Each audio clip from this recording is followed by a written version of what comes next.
Hi hello नमस्कार, स्वागत आहे तुमचं माझ्या मराठी कथा या यूट्यूब चॅनलमध्ये। तर कथेचं नाव आहे शाप। चला तर मग कथेला सुरुवात करूया। करू का हिला प्रपोज? आणि मी मनाच्या हिया करून तो गाढवपणा केला। थोबाड पाहिलंस का आरशात? अरे प्रपोज करायच्या आधी क्षणभर तरी विचार करायचा। आला तोंड वर करून लव यू म्हणत बेअक्कल। काय एक एक फूल असतात, कुरूप चेहरा घेऊन जन्माला येतात आणि वर माझ्यासारख्या ब्युटीला प्रपोज करायचं धाडस दाखवतात। अरे तुझ्यापेक्षा एखाद्या माकडाशी मी लग्न करीन, पण तुझ्याशी नाही, कारण तो सुद्धा तुझ्यापेक्षा जास्त क्यूट दिसेल। स्टुपिड, मसनात जा। ती फणकाऱ्यात माझा चार चौघात कचरा करून निघून गेली। पुन्हा पुन्हा हे असंच घडतंय। मी फारसा आकर्षक चेहरा घेऊन नाही जन्माला आलो, यात माझा काय दोष? मी कुरूप म्हणून काय मला प्रेम करण्याचा अधिकार नाही का? या तारुण्यात मलाही कोणाचा तरी हात हाती घेऊन सूर्यास्त पाहावा वाटतो। मलाही कोणावर तरी जीवापाड प्रेम करावं वाटतं। कोणाच्या तरी सुखात दुःखात सहभागी व्हावं वाटतं। कोणाला तरी आपल्या मनातलं सांगावं वाटतं। कोणाशी तरी संसार थाटावा वाटतो। आपणही कोणाच्या तरी स्वप्नातला राजपुत्र असावा असं वाटतो।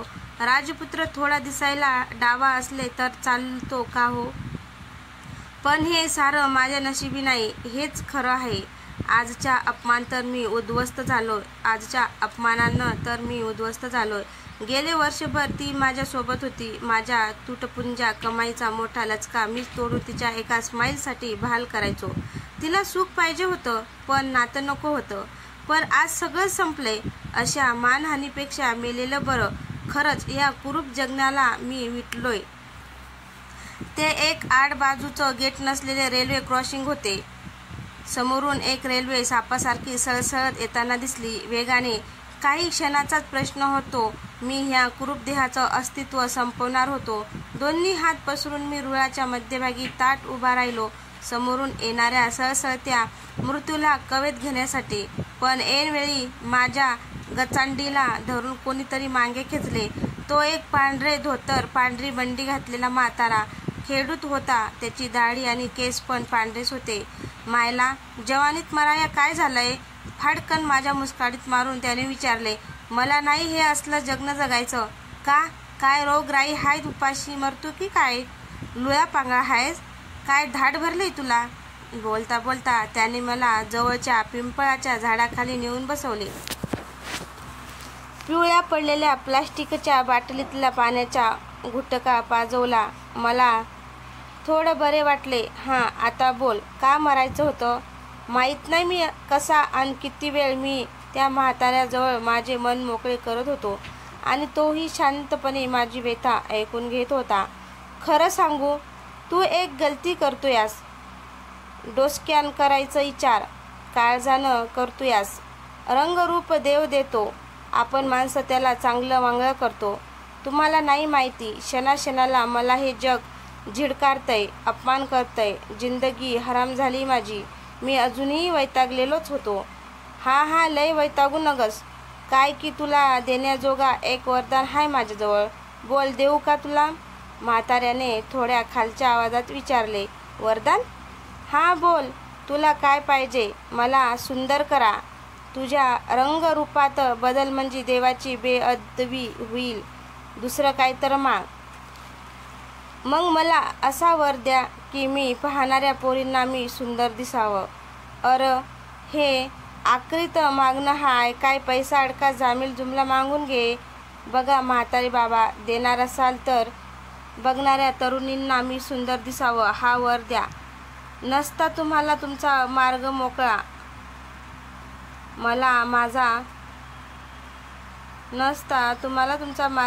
आणि मला माझा। मीही हटून बसलो, म्हणजे पुन्हा मुद्दा पाडून घेणार तसलं काय करू नगस। पर म्हातारा जरा अडखळत, पर काय? तुला कळ ना तू काय मागतोयास? पर तुला हेच पाहिजेत असन तर तसंच खरं, पर त्याला काही ठराव, हेतू ठराव। कसले ठराव? एक तर तू जसा हाय तसाच तुला तू आरशामंदी दिसशील, हाय मंजूर?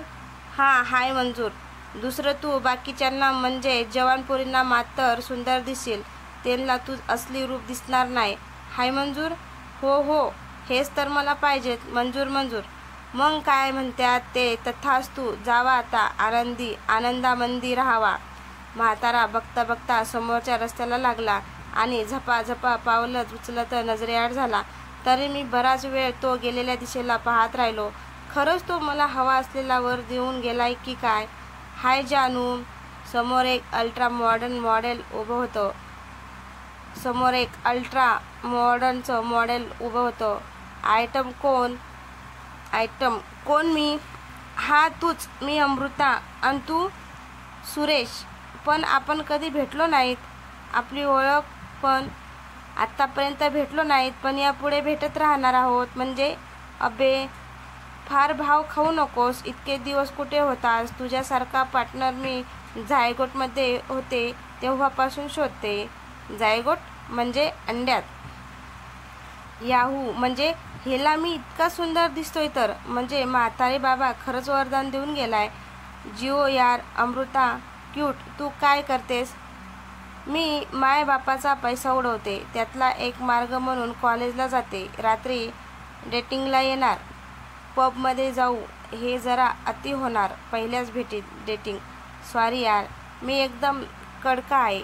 नो मनी नो जॉब, सो तू कर एन्जॉय. अबे बेवकूफ, मी ही अमृता तुला इन्व्हाइट करते. तू फक्त ये आणि हे तुझे भिकार कपडे काढून टाक. बापरे, म्हणजे तू मला तसाच नेणार? फनी, तू न इंटरेस्टिंग वाटायला लागला. 4-2 लीच्या जीन्स आणि टी शर्ट घेऊन टाक. 4-2 लीच्या जीन्स आणि टी शर्ट घेऊन टाकू. मग काय, शॉपिंग, पब, पार्टी झाली. खूप चंगळ झाली. तेव्हापासून माझे दिवस आणि रात्रसुद्धा पालटले. खरंच माझे दिवस पालटले आहेत. पार्टी, पब, डेटिंग सगळे चालूच आहे. तसा मी मजेतच आहे, पण आनंदात नाही. सुंदर पोरीच्या गराड्यात असतो, पण हल्ली मला आतून पोकळ असल्याचा भास होतोय. माझं म्हणावं असं काहीतरी मी गमावून बसलोय. माझं एक निवांत जग होतं, ते कुठं गेलंय? तेव्हा मी उदास जरूर असायचो, पण मनात पोकळी कधीच जाणवली नाही. तलावाकाठी बासरी वाजवताना स्वतःला विसरायला व्हायचं. आता तसं होत नाहीये. परवा असाच बासरी वाजवत बसलो, तरी ती धून धुणारी बाई धुणं सोडून माझ्या आसपास उगाच घुटमळू लागली. माझं जग माझं राहिलंच नाही. इतरच त्यात जास्त लुडबुडत करताहेत. बस स्टॉपवर उभारलो तर एखादी स्कूटी लिफ्ट देते. कोणी फ्लाइंग किस भिरकावतं, कोणी हळू डोळा मारतं, कोणी जाऊ द्या तो म्हातारा तुला कळना तू काय मागतोयस. का म्हणाला हे आता कळतंय. हे सुंदर दिसणं वरदान नसून एक शापच ठरतोय. मीच मागून घेतलेला शाप. मी प्रत्येकाला सुंदर दिसतोय. समजा एखाद्याला लांब रेशमी केस आवडत असतील तर मी त्याला तसा दिसेल. समजा एखाद्याला निळे डोळे प्रिय असतील तर त्याला माझे डोळे राज कपूर सारखे निळे दिसणार. मी माझं पार खेळणं करून घेतलंय. हा पोरीचा गराडा खरा नाही, कारण तो माझ्यासाठी नाहीच. मी त्यांची फक्त एक कल्पना झालोय. त्याचं प्रेम किंवा आकर्षण जे काय असेल ते खोटं आहे असं मुळीच नाही. त्या त्यांच्या कल्पनेवरच जीव आळून टाकत आहेत, माझ्यावरही नाही. मी त्यांच्या स्वप्नातला राजकुमार नाही, तर माझ्यात तो त्यांना दिसतोय.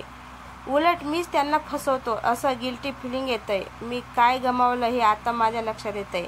मी करू तरी काय? अहो, 4 वेळा त्या रेल्वे क्रॉसिंगला जाऊन आलोय, पण तो म्हातारा बाबा काही दिसला नाही. त्यालाच विचारले असते की यातून बाहेर कसा पडू. या सुंदर दिसण्याला वैतागून हल्ली मी हुंडी वापरतोय.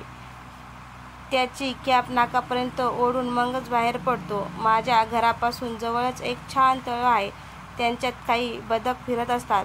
4-6 पांढरी कमळ पण आहेत. तळ्याकाठी विरळ झाडी आहे. दूर दूर 2 झाडांमध्ये काही सिमटेची बाकडी टाकली आहेत. सकाळ संध्याकाळ बरेच जण तिथे येऊन बसतात. मीही बरेचदा तिथे 3-4 कप कॉफी थर्मासमध्ये घेऊन येतो. कॉफीसोबत रात्र पडेपर्यंत एखादे बाकडे अडवून बसतो. आजही असाच आलोय. थर्मास बाकड्यावर शेजारी ठेवला. त्यातून अर्धा कप कॉफी काढून घेतली आणि बदकाच्या समूहाच्या वॉटर स्पोर्ट्स पाहत कॉफीचे घुटके घेत निवांत बसलो होतो. मंद सुगंध जाणवला. समोर एक हटके तरुणी ड्रायफ्रूटला ड्रॉइंग बोर्ड लावत होती. ती चित्रकार असावी. हटके यासाठी की ती 4 चौकीसारखी नव्हती. तिच्या उंच सडसडीत बांध्याला तिने घातलेला खांदीचा तो नेहरू शर्ट शोभून दिसत होता. खाली जीनची पॅन्ट आणि पांढरे कॅनव्हास शूज. हातात घड्याळ आणि कानात कुंड्या. बाकी तर दागिना नव्हता. पाठीवर एक शाख होती. त्यात बहुधा चित्रकलेचे साहित्य असावे. रेखीव चेहरा, किंचित जाड भुवया तिच्या मूळच्या निरागस लूकमध्ये भरच घालत होता.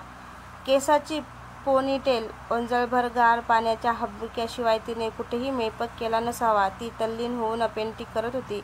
या क्षणी ती खूप सुंदर दिसत होती. इतके नैसर्गिक सौंदर्य मी आजच पाहत होतो. तिने तिचे ते पेंटिंग संपवले. सगळे साहित्य आवरून इकडे तिकडे नजर टाकली. माझ्या बाकड्यावरच्या रिकामी जागा बघून तडक माझ्या दिशेने आली. Excuse me, may I sit here? तिच्या आवाजात हेल कानडी होता. Yes please, thanks. आपलं सामान पायाशी ठेवत ती माझ्या शेजारी बसत म्हणाली, are you artist? Yeah. Are you landscapes on portraits? It's great. Will you like to have some coffee? Coffee here at this moment? तिच्या डोळ्यात आश्चर्य मावत नव्हते. मी कॉफीचा कप तिला दिला. Do you know Marathi? ना, हिंदी थोडा थोडा. आप साऊथ से है? या, फ्रॉम मायूसर. My sed द्रोणावळी. द्रोणावळी? तिच्यासारखे तिचे नाव पण हटके होते. तिने ती कॉफी चवीने पिली. Thanks a lot mister Suresh. I was badly in need of coffee. Coffee बहुत सुंदर था. ती रिकामा कप परत करताना म्हणाली. क्षणभर तिने मला तिच्या कलावंत नजरेने निहाळले. माझे लक्ष तिच्या कानातील कुंडीच्या टपोऱ्या आकाशी फिरोज खड्यावर होते. सावळ्या कांतीवर तो खुलून दिसत होता. मैं आपका स्केच बनाना चाहती हूँ. आता ही बया माझ्यासारख्या विद्रूपाचा स्केच का करतीये? अरे हो, हिला पण मी छानच दिसणार की. हां ठीक है, बना दीजिए. मी सावरून बसलो. आपका वो सर फेंका, हुड हटा दो, सूरज की ओर देखिए.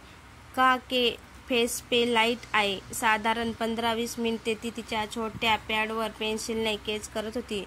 पुन्हा काय झाले माहीत नाही. तिने कॅनव्हास फ्रेम काढली. माझ्यासमोर तिने ड्रायपॉडवर लावली. सरासर एक्रिलिक ट्यूबमधले कलर्स पॅडमध्ये पिळून घेतले. तासभर एकाग्र चिंताने ती माझे पोर्ट्रेट बनवत होती. सुरेश, आइए प्लीज देखिए आप कैसे दिखते हो. मी उठून तिच्या कॅनव्हासपर्यंत गेलो आणि तिने काढलेला माझा अवतार पाहिला. मी डोळे फाडून पाहतच राहिलो, कारण तिने माझे प्रोडेक्ट हुबेहूब माझ्यासारखेच, म्हणजे आरशात मला माझे प्रतिबिंब दिसते तसेच काढले होते. मी हिला असाच दिसतोय. हिच्या सौंदर्याची कल्पना. क्या मैं आपको ऐसा दिखता हूँ? मी स्वतःला सावरत विचारले. नहीं, आप इस प्रोडेक्ट में ज़्यादा हैंडसम हैं. Are you joking? नो, आप मिरर में देख लीजिए. क्या मैं आपको बदसूरत नहीं लगता? बदसूरत? क्या मैं आपको बदसूरत नहीं लगता? बदसूरत? अगली? नहीं. हाँ, आपके बाल थोड़े बढ़ा दीजिए, जैसे मैंने प्रोडक्ट में दिखाए हैं. आपके फेस को सूट करेंगे. बाकी अच्छा है. और हाँ, एक बात ध्यान में रखें. कौन सी बात? Nothing is ugly, don't search it. तोवर तिने काढलेले माझे प्रोडक्ट पाहण्यासाठी बरेच जण आजूबाजूला जमले होते. कोणीतरी कचकन फोटोचा क्लॅश मारला. मी त्याच्याकडे पाहिले. पांढरा शर्ट, पांढरी पॅन्ट घातलेला तो एखाद्या टुरिस्टसारखा दिसणारा माणूस मला थँक्स करून शुभेच्छा देत होता. कोण असावा? आणि अंगठा दाखवून सलगी करण्याइतपत तोंड ओळखीचा आहे का? पण याला कुठेतरी पाहिल्यासारखं वाटते. अरे हा तर तो रेल्वे क्रॉसिंगवाला म्हातारे बाबा. याचे पण केस आणि दाढी पांढरीच आहे. मी मान वर करून आवाज देईपर्यंत तो लोकांच्या गर्दीत हरवून गेला. थँक्स सुरेश, अब मैं चलती हूँ, बाय. मी तिच्या पाठमोऱ्या आकृतीकडे बराच वेळ पाहत होतो. नथिंग इज एगली हे तिचे वाक्य कानात घुमत होते. ती बसलेल्या रिकाम्या जागेकडे माझी नजर गेली. तिथे तिचे व्हिजिटिंग कार्ड होते. मी म्हैसूरला जाण्याचा विचार पक्का केला. तर मित्रांनो, तुम्हाला ही कथा कशी वाटली? कथा आवडल्यास लाईक, कमेंट, शेअर करायला विसरू नका. तसंच आपल्या